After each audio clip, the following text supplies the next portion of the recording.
Hello, basketball people, we have news. Let's go to more news about the Golden State Warriors. I ask you to give a thumbs up and subscribe to my channel, as I am a Warriors fan. The Warriors haven't made any significant moves to improve their roster, and a big forward is being touted who would leave the Warriors in excellent condition. A three-team trade brings Cam Thomas to the Warriors. And in this suggestive trade scenario, the Warriors would get rid of a great player, but one who is causing problems, which is Jonathan Kuminga. Negotiations with restricted free agents have been a challenge for teams in the offseason. To help facilitate some movement, we explore a three-team trade idea featuring Jonathan Kuminga and Cam Thomas. Players such as Jonathan Kuminga, Cam Thomas, and Josh Giddey have had a tough time coming to an agreement with their teams. With each franchise offering significantly less than they expected, the three players have effectively been in a state of limbo. This year's offseason has been particularly challenging for teams with restricted free agents. The constraints of the second luxury tax apron have forced teams to drive a hard bargain with these players, leading to significant complications during contract negotiations. Players like Kuminga and Thomas have had it particularly bad, primarily because they expressed their desire to be traded, too. Unfortunately, the market for the Nets guard has been quiet. This has pushed him into a corner. Meanwhile, offers have been made for Kuminga.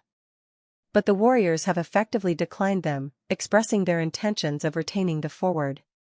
With no deals being made for any of the players, the teams have also faced challenges in making additional moves. To address these challenges, Sports Illustrated's Mark Morales-Smith presented an interesting three-team trade proposal featuring the Golden State Warriors, the Brooklyn Nets, and the Chicago Bulls. Golden State Warriors receive Cam Thomas. Brooklyn Nets receive Jonathan Kuminga, Nikola Vucevic, first-round pick. Chicago Bulls receive Nick Claxton, second-round pick. Each team involved appears to benefit from this trade in some form. Let's examine the impact on each team. The Warriors acquire a legitimate scoring threat. Acquiring Cam Thomas could be quite beneficial for the Golden State Warriors for multiple reasons. When looking at Golden State's current depth, it is quite clear that they are lacking in scoring prowess in the backcourt. By acquiring Thomas, the Warriors address a critical need. Thomas's addition also has merit as a scoring punch. With Kuminga on the way out, the Dubs will be lacking in offensive production. In this regard, Thomas has proven himself to be far more capable than Kuminga when given the opportunity.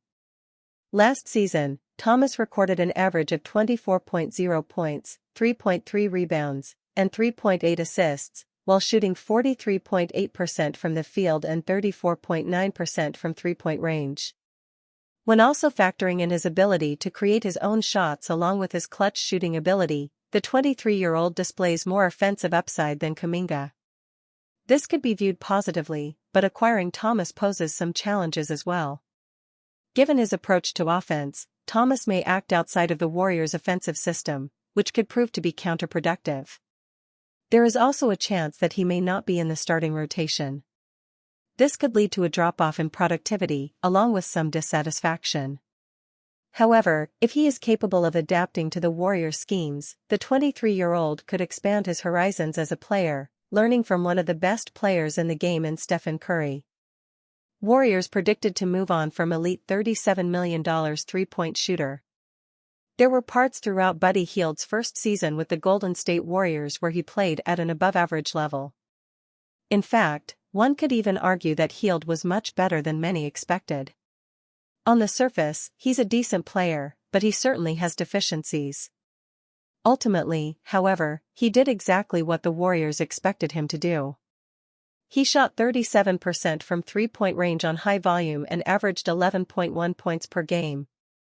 If he can get that three-point number up to about 40% on some higher volume, he'd be an even better fit. However, some question if that's possible for Hield and the Warriors, including Jed Pagaduan of Clutch Points. Pagaduan recently made bold predictions about who could be traded from the Warriors in the 2025-26 season, predicting that Hield would be one of them. All in all, Buddy Hield's first season as a Warriors player was successful. He did end up cycling in and out of the starting lineup, but he fits the team to a T. The Dubs love their elite marksman around Curry, and it's hard to find anyone better from a volume three-point shooting standpoint than Hield. Hield had plenty of moments in his first season in a Warriors uniform, most notably tearing the Rockets apart in Game 7 of the first round of the 2025 NBA playoffs. While his defense leaves a lot to be desired, the Warriors will want to find alternative courses of action before they even think about trading the veteran sharpshooter, he wrote. It'll likely come down to how the Warriors look next season, and if they believe they have an opportunity to win a championship during the middle of the campaign. If they do, it's certainly possible that Hield could be traded for a better player who does more on the court. He's really just a three-point shooter, so if the Warriors could get a more all-around player, it feels safe to say they'd be willing to move on from him. Jonathan Kuminga may opt for $7.9 million qualifying offer with Warriors. The Golden State Warriors' offseason dealings have been held up by the contract negotiations with Jonathan Kuminga. With roadblocks emerging at every turn, ESPN's Anthony Slater reported that Kuminga may be inclined to take the $7.9 million qualifying offer instead. He wrote. So, everything sits in the same spot it did 10 days ago. The Warriors have not upped their offer, and Kuminga has indicated to those close to him that the $7.9 million qualifying offer is more appealing to him than the Warriors' current pitch. Something has to give before the October 1st deadline. Slater pointed out that there had been no movement toward compromise from either side. Needless to say, the deadlock has proven to be mutually detrimental. The 22-year-old forward has expressed his interest in parting ways with Golden State in pursuit of a more significant role and a larger contract. Given the Warriors' current roster and salary cap situation, neither is possible. Regardless, the Dubs have displayed a keen interest in retaining the forward. When considering his physical tools, athleticism, and strong developmental potential, it is evident why the Warriors organization views him as a piece for the future. Unfortunately, this outlook hasn't been reflected in their contract offer for Kuminga. The Warriors reportedly offered a 2-year, $40 million deal. While this is already underwhelming, it also included a team option in the final year of the contract, which would effectively restrict the forward's movement again. This offer falls far short of Kuminga's expectations, who is expecting a 3-year deal in the $80 million range. Reports have also suggested that the forward would be inclined to accept a deal with a player option. Unfortunately, the Warriors have not budged. Aside from contract discussions, the Dubs have also taken a firm stance while engaging in trade negotiations involving Kuminga. Teams such as the Phoenix Suns and the Sacramento Kings have presented intriguing proposals, with the Kings being viewed favorably by the forward. But Golden State hasn't agreed to any deal, primarily due to their demands not being met. In this regard, recent rumors have also linked the Warriors with the Chicago Bulls for Josh Giddey, but there have been no developments on this front. Kuminga's decision to take the qualifying offer would align with the growing trend among restricted free agents this offseason. Accepting less money may not be in his best interests, but it ensures that he will enter free agency next summer. The delays in negotiations only create further complications for the Warriors, as their roster construction remains incomplete because of this ordeal. Meanwhile, Kuminga would find himself in poor standing with the rest of the team if he returns. Overall, neither side stands to gain anything from dragging this out any further. Many expect Warriors to sign three-point shooter after Jonathan Kuminga is extended. The Golden State Warriors have some tough decisions to make over the next few weeks to months, and at this point, it's taking much longer than anybody expected. Golden State had hoped to figure something out with Jonathan Kuminga as soon as possible, but that hasn't been the case. 5. For other free agents looking to sign with the Warriors, it's also putting them in a weird spot.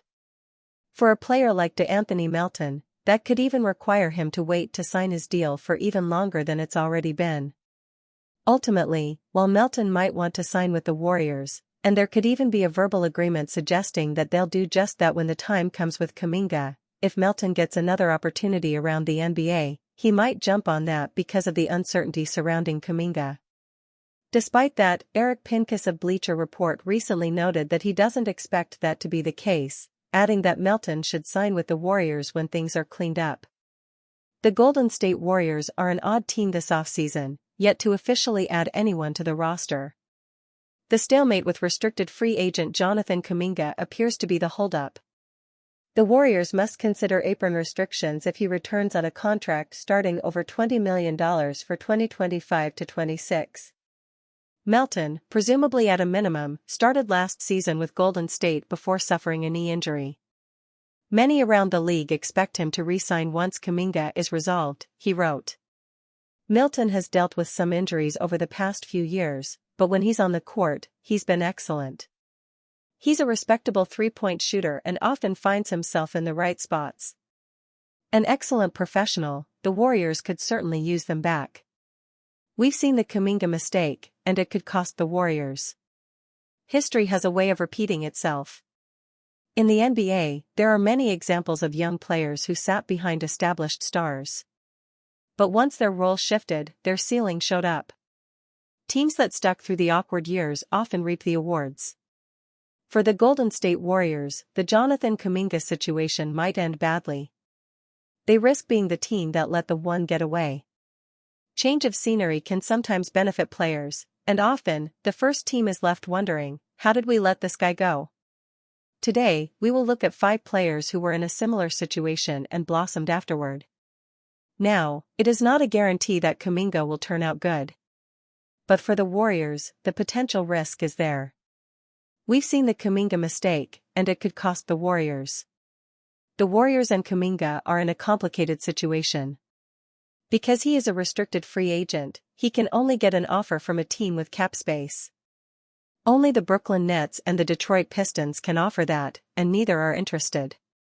The Warriors gave Kuminga a qualifying offer, but he has yet to accept it. If he accepts it on the last possible day, October 1st, the Warriors cannot trade him and he will become a free agent in the summer. With that in mind, the Warriors cannot afford to make a mistake with Kuminga by losing him for nothing and seeing him flourish on another team. These 5 players showed that when given a clear role, they can make an impact. Victor Oladipo. Victor Oladipo was a secondary or tertiary guard on the first 2 teams he played for. Drafted by the Orlando Magic and then traded to the Oklahoma City Thunder, he found his role on the 3rd team.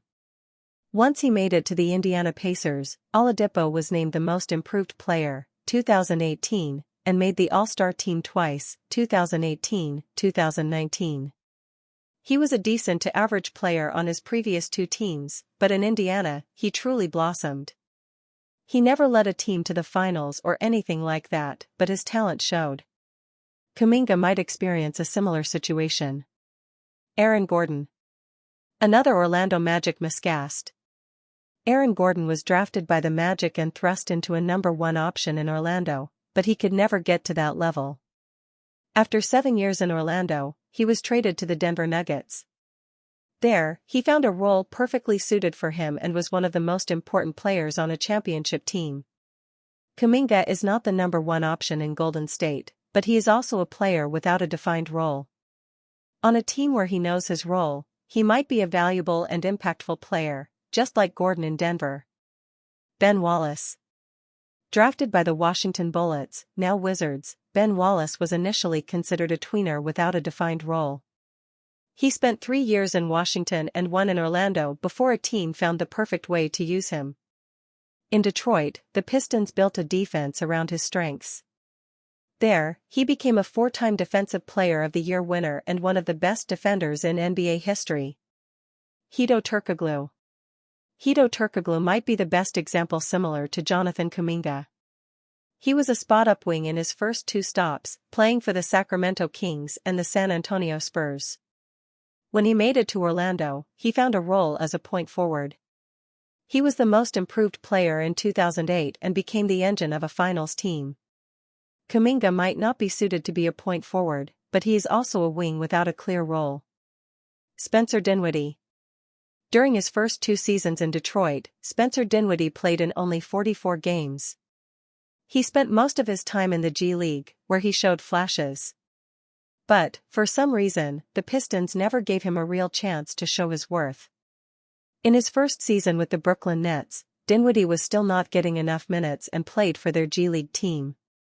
But from there, he continued to improve, eventually becoming a 20-point-per-game scorer in his fourth season with the Nets.